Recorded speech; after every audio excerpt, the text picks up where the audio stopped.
आज मोनिका 2 महीने की बीमारी की छुट्टी के बाद पहली बार ऑफिस जा रही थी। मोनिका की देवरानी वंदना ने अपने हाथों से मोनिका के लिए टिफिन तैयार किया था। वह किचन से बाहर आते हुए बोली भाभी, आपका टिफिन। और मोनिका के करीब पहुंची तो मोनिका उसे गले लगा लिया। मोनिका की आंखों से आंसुओं की झड़ी लग गई। उसके मानस पटल पर अतीत की यादें किसी चलचित्र की भांति अंकित होने लगीं। छोटे से गांव से मायानगरी मुंबई के पौश इलाके में बहू बनकर आने वाली वंदना के लिए अपनी ससुराल की राह पहले दिन से ही कठिन बन गई थी। शादी के बाद अपनी इकलौती जेठानी के पैर छूने के लिए झुकी तो मोनिका पीछे हटते हुए बोली, ओह, व्हाट इज दिस? यह किस जमाने में जी रही है? गंवार कहीं की। आजकल कोई पैर छूता है क्या? यह हाईटेक युग है, हाय हेलो और हक करने का जमाना है। लगता है यह लड़की एजुकेटेड भी नहीं है। फिर तो भाभी से गले मिल लो वंदना, अजित ने हंसते हुए कहा।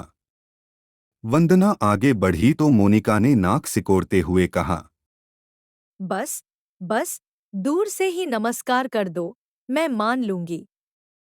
वंदना दोनों हाथ जोड़कर नमस्कार कर आगे बढ़ गई थी। शादी के पहले दिन से ही जेठानी मोनिका का पारा 7वें आसमान पर चढ़ा हुआ था।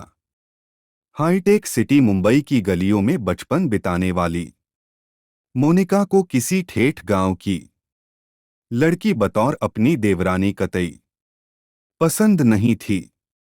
मोनिका ने अपने देवर अजित की शादी अपने मामा की इकलौती बेटी लवलीना से करवाने के लिए बहुत हाथ पैर मारे थे, परंतु अजित ने उसकी एक न सुनी थी। लवलीना मॉडलिंग करती थी और शहर के स्थानीय फैशन शोज में नियमित रूप से शरीक होती थी। फैशन शोज के लिए वह देश के अन्य शहरों में भी अक्सर जाती थी। लवलीना का ताल्लुक हाई फाई सोसाइटी से था।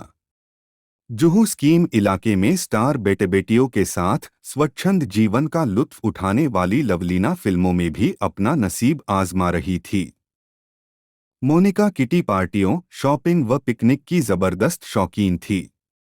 वह चाहती थी कि उसके परिवार में ऐसी ही कोई मॉडल लड़की आए ताकि जेठानी देवरानी में बेहतर तालमेल बना रहे। परंतु जब अजित ने देहाती लड़की से विवाह कर लिया तो मोनिका के तमाम ख्वाब पत्थर से टकराए शीशे की भांति टूटकर चकनाचूर हो गए। वह जल भुन कर रह गई। अजित मेडिकल का छात्र था।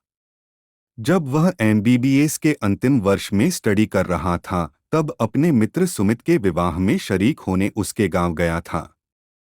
वह पहली बार किसी गांव में गया था।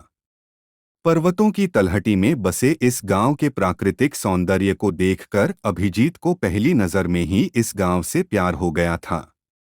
गांव के चारों ओर आच्छादित हरियाली, दूर दूर तक लहलहाते हरे भरे खेत, खेतों में फुदकती चिड़ियां, हरे भरे घने वृक्षों पर कलरव करते विहग और उनकी छाव में नृत्य करते मोर, अमराइयों में कूकती कोयल आदि ने अजित को डोट इतना प्रभावित किया कि वह शादी के बाद भी कई दिनों तक अपने दोस्त के घर पर ही रुक गया था।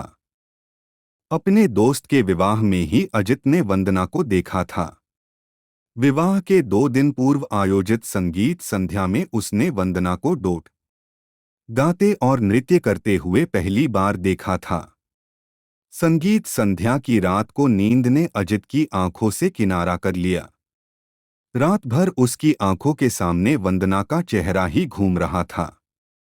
उसे लगा कि अब उसकी तलाश पूरी हो गई है।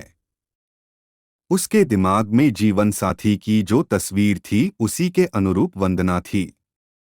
To be continued. Interesting videos देखने के लिए चैनल को सब्सक्राइब करें और बेल आइकन को प्रेस करें ताकि न्यू वीडियोस की नोटिफिकेशन आपको टाइम से मिल जाए।